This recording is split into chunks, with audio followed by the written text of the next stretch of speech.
Hello, my name is Paige Washington, and today I will be teaching you about employment law regarding sexual harassment. So, what is sexual harassment? The U.S. Equal Opportunity Employment Commission defines sexual harassment as unwanted sexual advances, requests for sexual favors, and unwelcome verbal or physical conduct of sexual nature. The previously stated conditions constitute sexual harassment when this conduct explicitly or implicitly affects an individual's employment, disrupts an individual's work performance, and creates an intimidating, hostile, or offensive work environment. You're probably wondering, what laws protect victims of sexual harassment?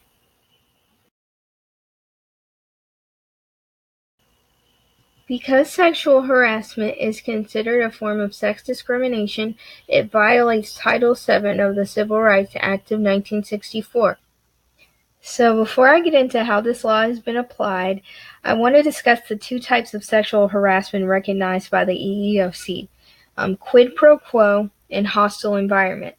Recognizing these types will help you understand how the courts rule in cases involving sexual harassment.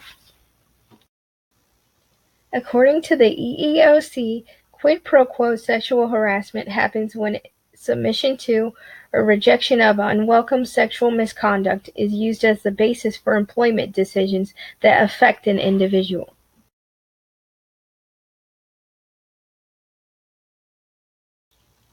I think of quid pro quo as basically an exchange. For example, if a supervisor tells an employee that they will only promote them or give them a raise if they go on a date with them, that's quid pro quo.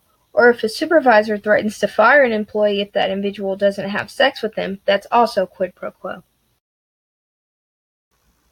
The second form of sexual harassment occurs when unwelcome sexual behavior interferes with an individual's work performance, creating a hostile, repressive, or intimidating work environment. In this case, tangible benefits aren't being exchanged, but the behavior is still unwelcome and hinders the individual from feeling comfortable and safe at work. If a coworker or supervisor constantly makes aggressive sexual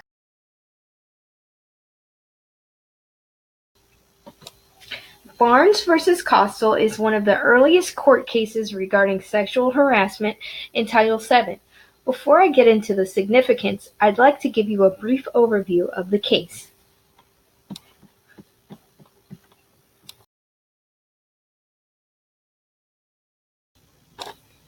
Barnes versus Costal established that quid pro quo sexual harassment is a form of sex discrimination that violates Title VII of the Civil Rights Act of 1964.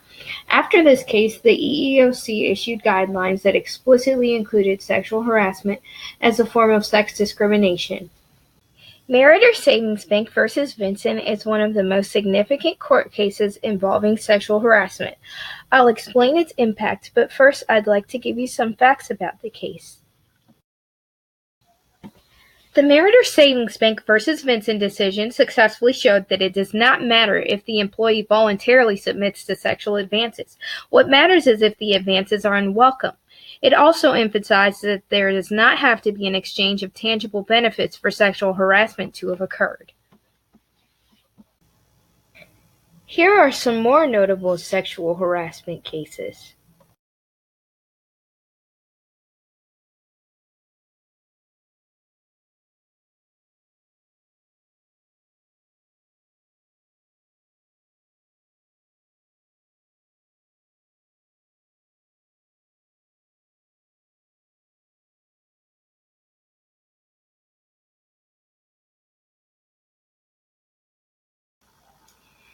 Thank you all so much for your time and your attention.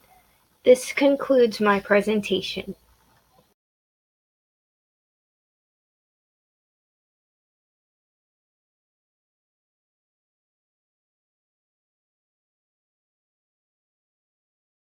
Created using Powtoon.